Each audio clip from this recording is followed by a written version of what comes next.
ছোট বাচ্চাদের জন্মের পর যে টিকা দেওয়া হয় শরীয়তে এটা জায়েজ আছে কিনা? ছোট বাচ্চাদের জন্মের পরপর হোক বা পরবর্তী সময় হোক যে টিকা দেওয়া হয়, এই টিকা নিয়ে নানান আলাপ আলোচনা আছে। অমুসলিমরা এবং পৃথিবীর উন্নত দেশের মানুষজনেরা তারা বহু টিকা, বহু ঔষধ তৈরি করে গরিব, বিশেষ করে মুসলিম জনপদ এই সমস্ত জায়গাগুলোতে পরীক্ষা চালাবার জন্য। এই নির্মম বাস্তবতার কথা এই সময়ে সামান্যতম সচেতনতা আছে এরকম মানুষ মাত্রই জানেন। যে কোনো একটা মেডিসিন তৈরি করা হয়েছে, এটার বড় ধরনের কোনো সাইড এফেক্ট থাকতে পারে, সেটার পরীক্ষা চালানো হয় কোথায়? গরিব দেশগুলোর উপরে। যে মরে গেলে গরিব দেশগুলো, মানুষ মরে গেল, এ ফাঁকে তারা সাবধান হয়ে গেল। মানবিকতা বলে যারা চিল্লাচিল্লি করে, যারা আমাদেরকে ভালো মন্দের রেখা টেনে দেয়, তাদের আসল রূপ বিভিন্ন কর্মকাণ্ডের মধ্য দিয়ে প্রকাশ পায়। এর মধ্যে এটা একটা, যে আমাদের মতো গরিব দেশগুলোর উপরে তারা বিভিন্ন রকমের পরীক্ষা নিরীক্ষা চালায়। তো এই সমস্ত বাস্তবতাকে মাথায় রেখে, বিশেষ করে টিকার নাম দিয়ে সেখানে কি দেওয়া হচ্ছে না দেওয়া হচ্ছে, ক্ষতিকর কোনো কিছু আছে কিনা, এটা নিয়ে নানা রকমের ধোঁয়াশা থাকে, বিভ্রান্তি থাকে, সন্দেহ সংশয় থাকে।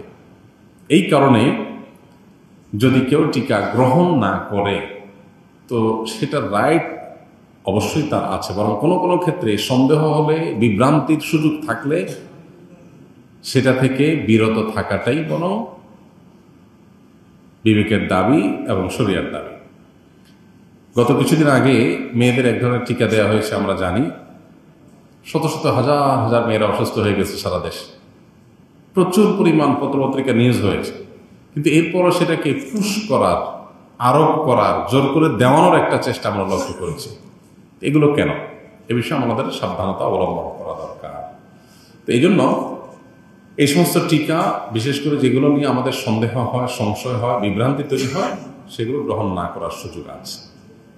সামাজিক যোগাযোগ মাধ্যমে আমরা যে সকল ইমোজি ব্যবহার করে থাকি, এগুলো জায়েজ আছে কিনা? কারণ ইমোজিতে চোখ বোঝাতে কালো ফোঁটা ও মুখ বোঝাতে কালো দাগ টানা রয়েছে। যে সমস্ত ইমোজিগুলো আমরা সোশ্যাল মিডিয়াতে ব্যবহার করি, এগুলো আসলে পূর্ণাঙ্গ কোনো অবয়ব না, পূর্ণাঙ্গ কোনো আকৃতি না। এগুলোতে চোখ, কান, চোখ, নাক বা মুখ বোঝানোর জন্য এক দুটা দাগ টাগ দিয়ে দেওয়া হয়।